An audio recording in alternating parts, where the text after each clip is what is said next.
अच्छा, तो सबको जोड़ के नहीं चल रही बीजेपी, इसका मतलब जहाँ उसका मतलब होता है वहाँ पे अच्छे कार्य कर रही है, जहाँ उसे जरूरत नहीं कर रही है। अच्छे काम कहाँ कर दिए, बताइए क्या अच्छा कर दिया, आप बताइए। आप मुझे अभी यूपी में एक पहले बहुत पुराना मुद्दा चल रहा है, वो अब खत्म हो गया, चाहे राम मंदिर का, जिसपे पॉलिटिक्स होती रहती थी, पॉलिटिक्स करने के लिए तो आप एक चीज चुन लेते हो, समाप्त कर दिया वो फिलहाल। नहीं, पॉलिटिक्स करने के लिए तो आप एक चीज चुन लेते हो, जब वहाँ के दलितों पे अत्याचार होते हैं, वहाँ के और भी लोगों पर अत्याचार होते हैं, उनके लिए क्यों नहीं आप बोलते? जबकि चंद्रशेखर भाई आज़ाद जी पे हमला हुआ था, क्यों नहीं बोले मोदी जी?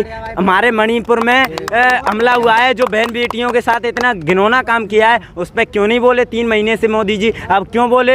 ऐसा क्यों है? क्यों चुप रहते हैं? बाहर की नीति मजबूत कर रहे हैं, हमें पता है मोदी जी, लेकिन देश नीति पे वो अच्छा कार्य कर रहे हैं। कहाँ से कर रहे हैं? आप ही तो बोल रहे हैं अभी। जब देश खत्म हो जाएगा तो विदेश नीति कहाँ रहेगी? आप ही कह रहे हैं कि बाहर की नीतियों पे तो अच्छा कर रहे हैं। हाँ, बाहर की नीतियों पे ज़्यादा ध्यान देने से अच्छा है अपने घर पे ध्यान दो। अच्छा। तुमको मैं एक चीज़ बता दूं, आप अपने परिवार को चलाने के लिए आप रोजगार करके अपने परिवार को चलाओगे, या फिर अपने दूसरे पड़ोसी के घर जा करके उससे अपनी तारीफ करवाओगे? बताइए क्या चाहोगे आप? वो मैं देखो, मैं तो अपना परिवार चलाऊंगा, सीधी बात। नहीं तो सही बात है ना। तो इस तरीके का काम मोदी जी क्यों नहीं कर रहे हैं? क्यों अपना प्रचार करने के लिए इतना वो कर रहे हैं? आपने देखा होगा, यहाँ से दिल्ली सड़कों पे भी निकल जाइए। एक बात बताओ, मणिपुर में फिलहाल हालात खराब हैं, वहाँ पे भीम आर्मी संगठित नहीं है, वहाँ पे कार्य नहीं कर रही क्या? नहीं, भीम आर्मी संगठित है, लेकिन अभी चंद्रशेखर भाई आज़ाद जी का अभी ये आंदोलन था, इसके बाद में क्या वो राय लेंगे इस चीज़ पे, उनके हम साथ खड़े हैं और वहाँ पर भी जाने का काम करेंगे। लेकिन उस पर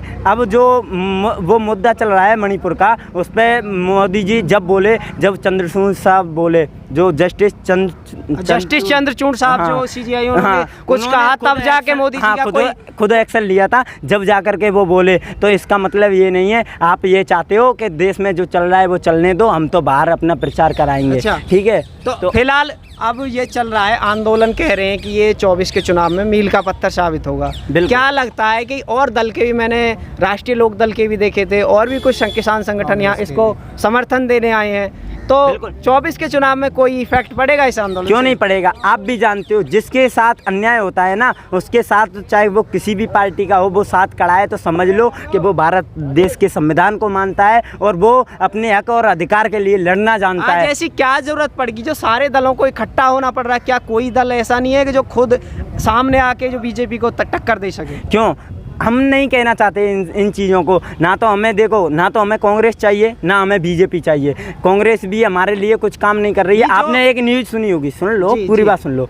आपने एक न्यूज़ सुनी होगी छत्तीसगढ़ की। छत्तीसगढ़ में क्या हुआ कि कुछ हमारे जो 267 रोजगार की मतलब जो नौकरियां थी, उन पे कुछ आरक्षण, उन्होंने नकली जाति बनवा के वहाँ पर नौकरी प्राप्त कर ली। क्या घोटाला नहीं कर रही है? उनको आरक्षण का लाभ, क्या घोटाला नहीं कर रही है? क्या घोटाला नहीं कर रही है कांग्रेस सरकार? और बीजेपी सरकार तो हमें वैसे भी पसंद नहीं है। हमें दोनों सरकार नहीं चाहिए। भविष्य में 2024 की सरकार में हमें चाहिए तो अपने भाई चंद्रशेखर आज़ाद जी की सरकार चाहिए, हमें और कुछ नहीं चाहिए।